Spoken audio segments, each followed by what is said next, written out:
The persistent idea that humanity occupies the center of moral and cosmic significance, anthropocentrism has long been embedded in the stories we tell, especially those rooted in mythology and religion.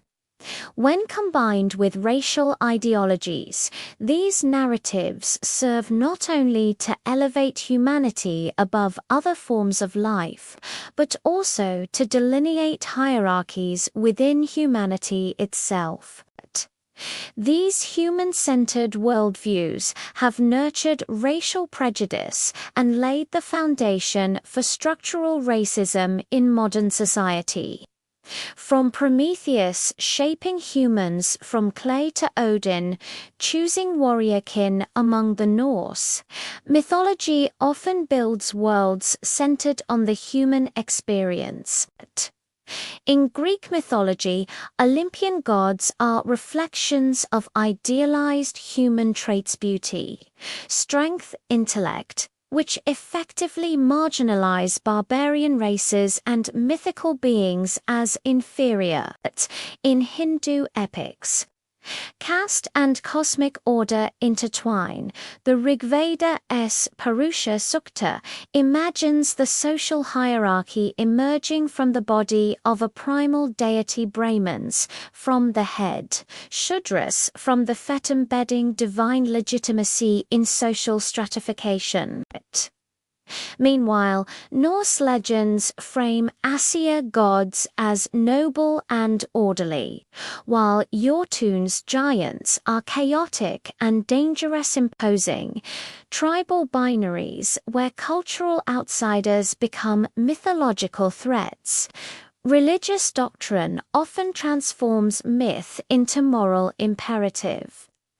In the Christian tradition, the misinterpretation of the curse of Ham, Genesis 9:20-27, was weaponized by European and American theologians to justify the enslavement of Black Africans. The notion of divine chosenness further created socio-religious exclusivities, subtly implying that other races were not part of God's preferred lineage. Islam's emphasis on the Ummah, united community of believers intended to overcome tribal and racial divisions. Historical realities tell a more complex story. Arab-centric readings of scripture sometimes created cultural hierarchies within Islam. Eastern religions like Buddhism and Hinduism, though founded on principles of unity and transcendence, were also used to validate social hierarchies, caste being the clearest example. Rebirth and karma became rationalizations for injustice, rendering oppressed groups spiritually inferior. When European powers colonized vast regions, religious myth became a mechanism for conquest. The doctrine of discovery, a 15th-century papal decree, claimed Christian states had the right to colonize non-Christian lands. This theological rationale cast indigenous peoples as spiritually and racially subhuman. Missionary movements exported European myths of progress and civilization into colonial territories. The Bible was weaponized not just as a spiritual guide, but as a tool of assimilation. Stories like Noah's Ark, David versus Goliath, and Exodus were retold to cast colonizers as bringers of divine order against savage chaos. Modern systemic racism owes much to the theological and mythic frameworks that humanized another, even secular narratives another.